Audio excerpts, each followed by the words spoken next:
Welcome back. A lot of you in the comments have this funny way of just like unlocking memories that have just been hidden away for a long time. And they're like little things too, but it's like these little things that really that you connect to the most because there are parts of life that you forgot were such a huge part of your existence, were such a big figment and affected you in such a big way, even though they were small. And it kind of unlocks a lot of different emotions. And it made me kind of think, and also think that it's probably a good idea that I share a couple of these stories with you, because I think that you'll find them helpful, because it has a lot to do with young people, particularly young people who are new to the subculture, having trouble kind of communicating to their parents that they're not psychos, that they're not struggling with mental health, that they're not degenerates wanting to knock over a fruit stand, and whatever other stereotype comes along with this thing. And a lot of parents do have trouble with it. And it's something that I can relate to quite a bit, because I think it's something that was way worse back in the day, like when like alternative subcultures first started arising. Like you had punk, and you had goth, you had all of these different things, and there were a lot of parents who did not take kindly to this. Most of them didn't. They looked at their child dressed in this certain way, and I think it's the same through the years. They saw it as a reflection on them, and it was more of like a what will the neighbors think if they see you walking outside like this. And back in the day, it was seen as something very terrible and very awful if you are in any way involved in anything alternative. And if you looked at what a lot of the people looked like back then, like say in the 80s and the 70s, their looks by today's standards are so vanilla. But the parents were losing their minds, and they were so up in arms about their child, despite the fact that they were in no way a degenerate, but despite the fact that they were, say, in school. It's like they didn't just want a regular job, they wanted a career. They were interested in politics, they were interested in sciences, they were interested in all of these various things. But the fact that they looked the way that they did, it completely detracted. It took away from any semblance of that. And there were parents that legitimately would much rather see their child addicted to drugs than look like that. I just can't handle being like everybody else, because that's what everybody else wants, Just because somebody else does something does not mean that I have to do it. I have my own morals and ideals, and I go by them. Additionally, I don't want one that's got purple hair standing up. How could any mother or father stand up beside that child and say, this is my baby? I'd rather see her on drugs than that. Can you imagine like wanting your child to succumb to an untimely death by way of substance abuse rather than have a mohawk? That in itself, it speaks to the time and what things were like. But as time went on, things began to change, and it became a little bit more accepted. Parents became a little bit more lenient and accepting. Maybe they didn't like it so much, but they accepted it. They're like, okay, well, this is probably a phase. We all went through something. But when I was growing up, for me in the 90s, there were a lot of different types of parents within our friends group. And back when you're younger, you have like hundreds of friends. And in my school, where I had gone to, and with my friend group, there was a lot of us. And there were so many different types of alternative kids, because it wasn't just goths. You had your standard alternatine, which is just like your generalized alternative kid. And then you had your punks, you had your rivet heads, you had your skaters, which they tended to listen to more hardcore and then punk music at the same time. So hardcore punk, and we all just hung out. We got together and we did our thing, and we just connected under the fact that we were all, by those standards, the derogatory term, we were freaks. And a lot of the parents were okay with it. A lot of the parents were not. And I remember two friends that come to mind in particular, that one's boy, one's a girl, and we're all in the same friends group. One was hella grunge, and the other one was, she kind of straddled the line between goth and industrial. And her parents, they were strange in a lot of ways, because they would go through these phases where they were fine with her dressing the way that she did, and then all of a sudden they, out of nowhere, would just throw all of her art supplies away. They would throw all of her music away, and they would forbid that she watch television at all. Like, she was not allowed to watch MTV. And I remember she had a little sister who was she was a little snot at the time, but I remember, just to get her in trouble, her parents would come home from work and she'd be like, you know, so-and-so was watching MTV today. And because our favorite show at the time was a show called The Real World. But The Real World back then is not the real world today, if you're familiar with that show. Like, today it's all about like just drinking and fighting and just complete gratuitous nonsense. But back then it was all these different cultures and personalities coming together and getting to know each other and navigating life, and it was really interesting. And around then it was The Real World London.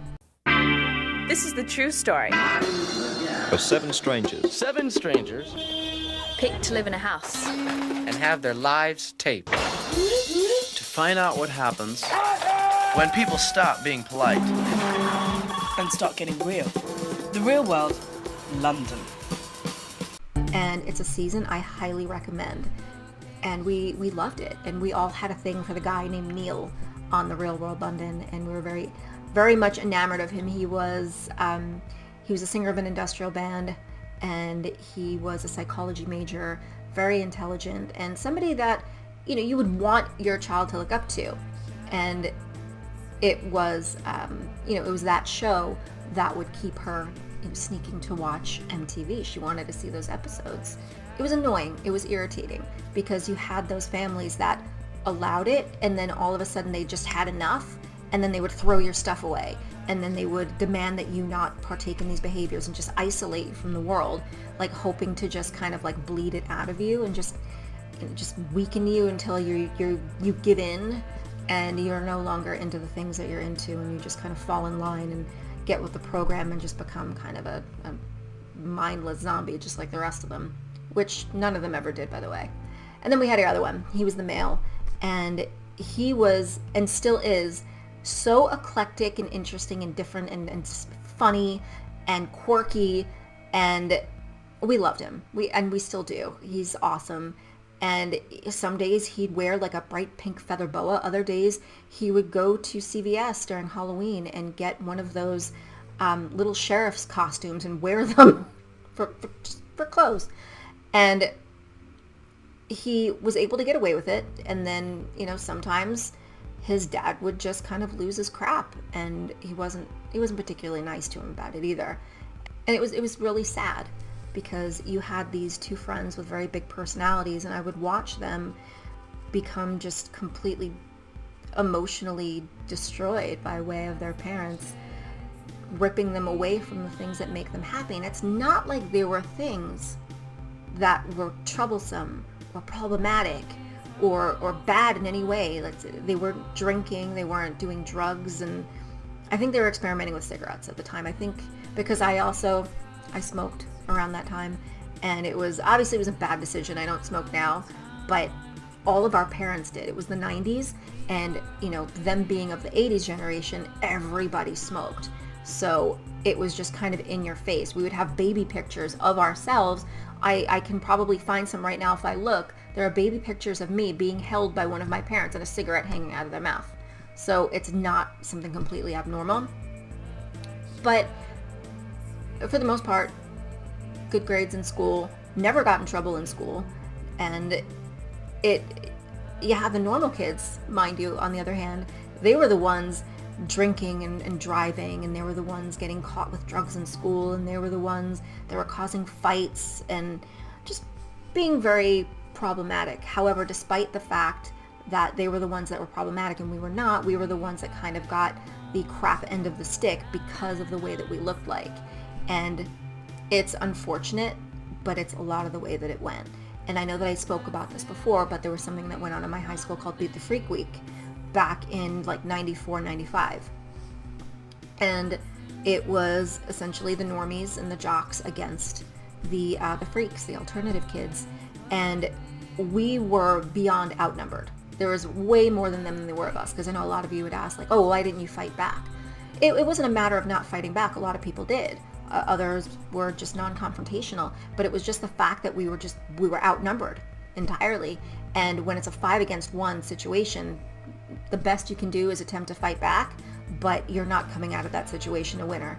So even fighting back, and this was the crazy part, because these were children of either affluent parents, or they were athletes, or because they were normal and more presentable in appearance, if we fought back in any way, it was the freaks were the ones that were penalized and got in trouble. It didn't matter that it was Beat the Freak Week that they'd established and they were attacking us. It didn't matter. But we fought back, we got in trouble. They organized this whole thing. Not a damn thing happened to them. And ironically, it has been erased from any semblance of media outlets that if you can find it, you're damn lucky, because it has been utterly erased. But that is just a sign kind of the time and the temperament of a lot of people, because they take a person's appearance, not really knowing much behind it, like looking at, say, goths, for example, and looking at the way that we look, and they associate it with anything negative. And, you know, you have normal girls who dress quite scantily clad, and it's normal. It's not considered anything outlandish. But you take a goth girl who wears either the same amount of clothes, if not more, but you put it in the color black and some unconventional materials, and suddenly it's considered whorish or slutty. And that's the hypocrisy I can't get behind. But I wanted to kind of help a lot of the alternative kids out there, the goth kids, the ones that are in my inbox and on my in my comments and expressing sadness or frustration with being able to communicate with their parents, or not being able to communicate with them, or just really give them an idea of what they truly are all about, because it's hard for them to see beyond the facade of what goth is, and that there's a lot more to it. So I wanted to maybe give some advice that might be helpful, because back in the day, it didn't really help very much with my peers. And so the reason that a lot of it just didn't help with my peers had a lot to do with the media at the time, which ironically is probably what a lot of your parents are consuming right now, just in a different way. So I'm going to explain the differences. So in the 90s, when I was younger, we had a lot of talk shows, and it was a lot of shock TV, a lot of just shock talk shows, and they realized that freaks meant views, and that we were just a great cash cow for them. We were a great kind of thing for them to focus on, and that it brought the views. And what ended up happening was you had a lot of people who were alternative, and they thought, oh wow, this is a great situation because I can get myself out there and I can speak to the masses, and they'll hear that I'm not a degenerate. They'll hear that I want to go to school for medicine. They'll hear that, you know, I'm an avid reader. They'll hear that I'm articulate. They'll hear all of these different things about me, and they'll understand that I'm not a threat. They'll understand that I'm not, you know, a drag to society or any of those things. But each and every one of those talk shows, I focused on this in one of my videos. I'll play some clips for you. But what had happened was they were tricked. Talk shows took an interest in those who dared to be different, and since by then more alternative subcultures were revealed, they had lots to choose from, and they were ripe for the picking. Perfect for shock TV, which was now becoming the new daytime norm, and they were competitive with one another. You had goths, punks, metalhead, hardcore kids, candy ravers, club kids. They went on these shows. And for those who were, say, less sincere and wore it as a costume rather than a lifestyle, they could be coached, and they were encouraged to be grotesque or over the top and performative. Stick out your tongue, give the devil horns, make an entrance. As a goth, friends with other goths at the time, it was really frustrating to watch. Other alternative kids who appeared and thought that they were going to be representing their subculture in a bid to be better understood, they were in for a rude awakening. They were booed, they were mocked, They were insulted and they were laughed at by an entire audience, and they were goaded into a reaction. And believe me, the producers and audience ate it up. Bring out. She's 14. Her name is Sarah, and find out what's going on here. Sarah, come on out.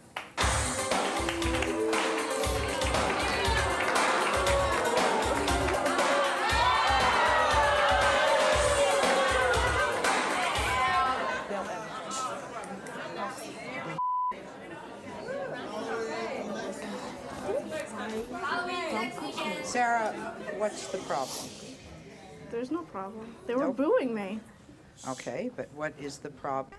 They were lured into an ambush. They viewed us as freaks, and they had no intentions of humanizing us. The goal was to portray us in a light that held true to what they wanted society to perceive us as. Uncivilized, degenerates, circus freaks with no goal in life other than pissing off our parents. Everyone on that stage up for public scrutiny, they're all teenagers brought there by their parents. Now, this next girl you're about to see, she's only 15 years old. Let me know if you think this is in any way okay for an adult to speak to a 15-year-old. Had your hand up, yeah. Your t-shirt should read white trash. Excuse me?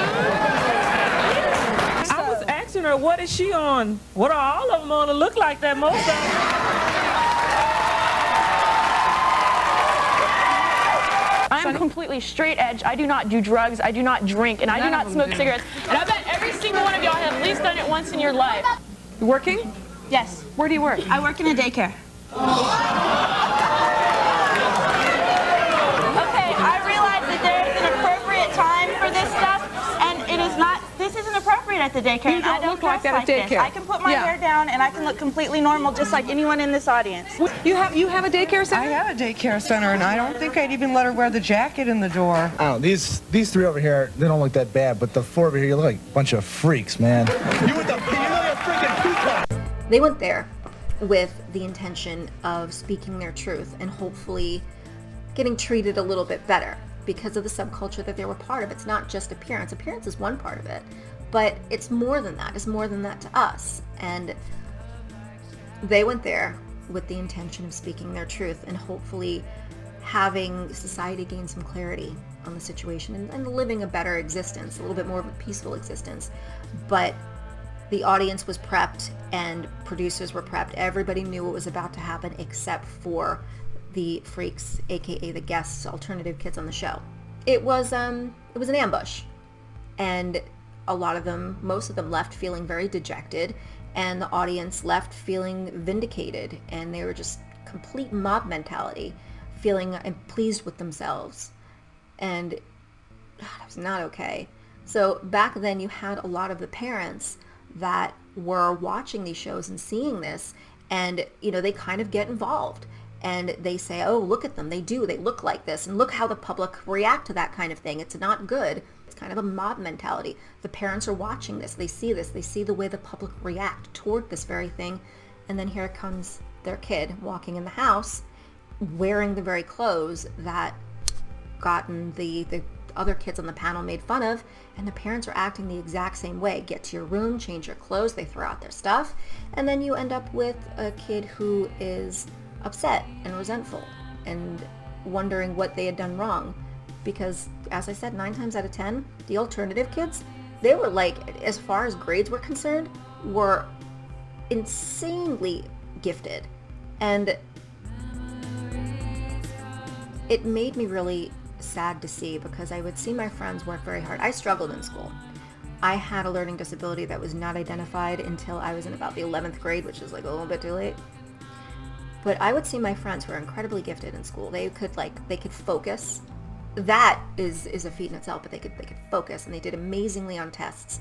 They wouldn't come out certain nights because they genuinely wanted to work on their reports, and they wanted to work on projects so they can do them well, because they wanted to do well in life. And they were treated like they were just, gum on the bottom of somebody's shoe, because they liked dog collars, because they listened to goth music, because they thought PVC clothes were cute. They were cute in the 90s, and I think they're becoming cute again. I'm not sure. I've been seeing it a lot lately. But you get what I'm saying. There were kids that dressed alternatively, and they had their entire existence just completely disregarded. Everything that they stood for, everything that they believed, everything that they loved, and their talents, their gifts, the things that they were good at, it meant absolutely nothing because they wanted to look like this. And that's so sad. And nowadays it's kind of a double-edged sword.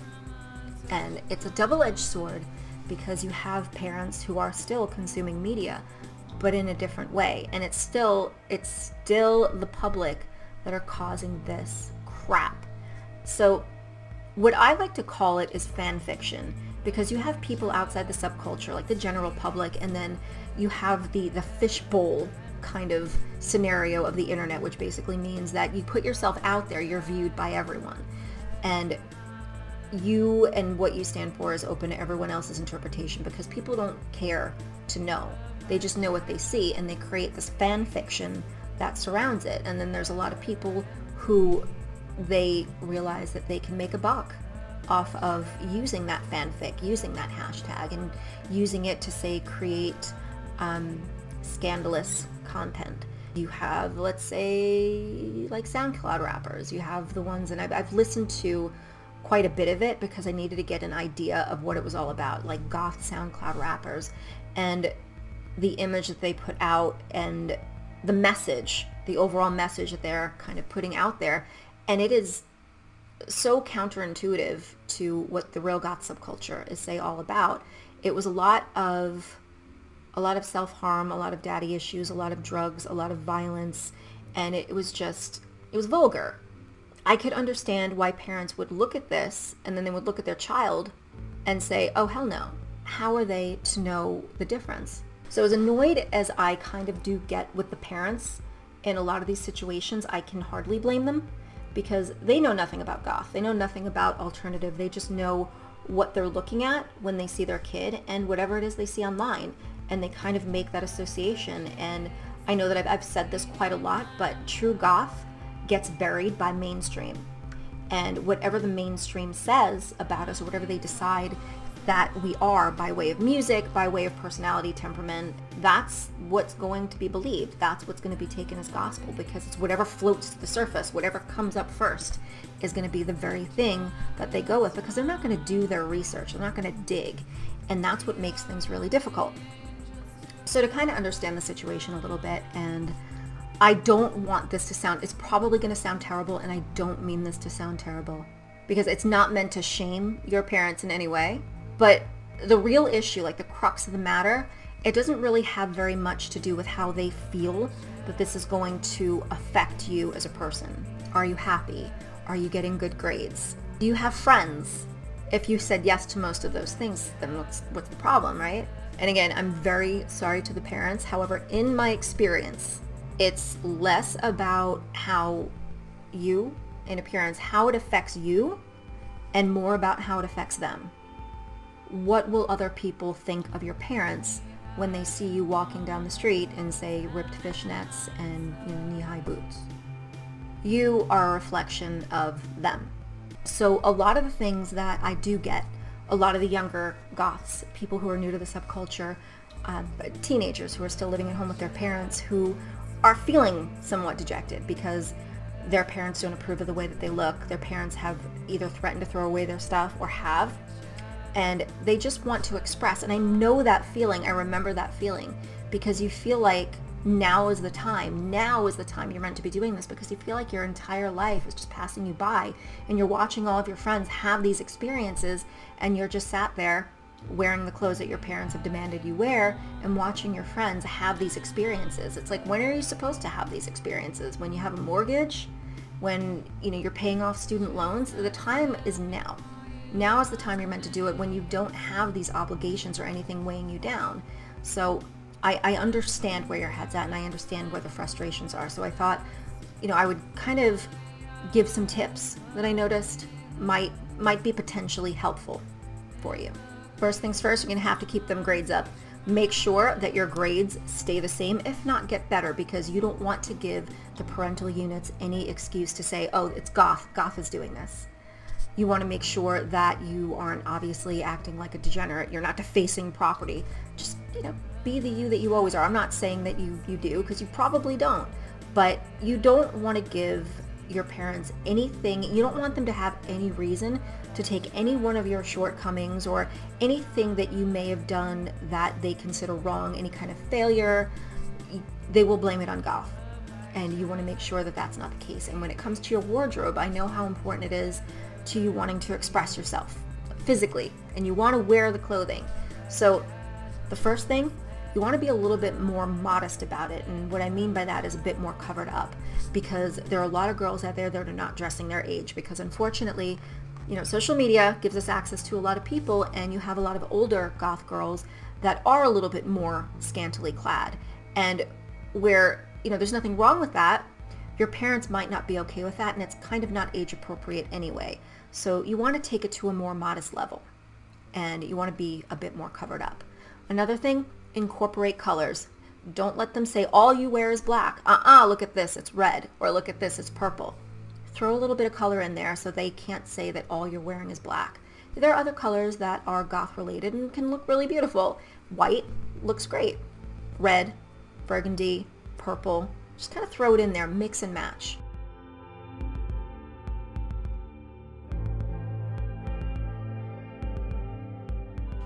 Another thing, stay away from things that are ripped and tattered, because I have seen parents absolutely lose their mind out of just ripped and tattered things. And I know I love the look of ripped tights. I love the look of ripped fishnet sleeves. Leave that for when you hang out with your friends and you're out of view of your parents, because when they see it, they're just going to associate it with you looking like a vagrant, and they're not going to like it. So you want to wear things that have clean lines to them, cut nicely, perfectly seamed, and there are no issues there. Asymmetrical is fine, but make sure that nothing is ripped or tattered or hanging. Parents lose their minds over that. Stay away from anything even vaguely star-shaped. Those tops that have like the little kind of star-shaped or pentacle sort of, bit that goes here?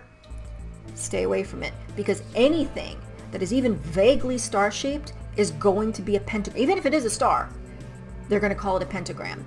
Don't even try it. Don't even attempt to start. Stay away from geometry altogether when it comes to fashion, because anything that you wear that is just slightly overlapped in straps, they're going to call it a pentagram. Don't even try. It's not worth it. Because the point is to not give your parents anything negative to equate to you being goth. And a lot of parents are great. A lot of parents are understanding. Sometimes if you just talk to them and tell them what it's all about, say, hey, it's just music and dressing this way. I like to be creative, not like everybody else. Sometimes a lot of parents are okay with that, and sometimes they're not. It really depends. So sometimes you have to stick with the whole kind of strict way of dressing and find that middle ground to where they really have no reason to throw out your clothes. There are some colors in there. Make sure nothing is torn, tattered, or ripping. And you want to make sure that you're nice and covered up, because a lot of it might just boil down to not being age appropriate, because I have seen a lot of very young goth girls wanting to emulate a lot of what they see other older goth girls wearing, and whereas it might look nice, it's not age appropriate, and it might put you in some precarious situations, not even in the home but outside. So save the corsets and save that for after turning 18. But before you make it to 18, yeah, unfortunately, we got to appease the parental units. They're the ones paying the bills. They're the ones keeping the lights on and all that stuff. So you want to make sure that you also aren't worrying them, because in a lot of cases, the parents could just be worried. They can genuinely look at you in your death shrouds and say, oh my God, my child's depressed. Meanwhile, you're probably the happiest you've ever been, which is the irony of it.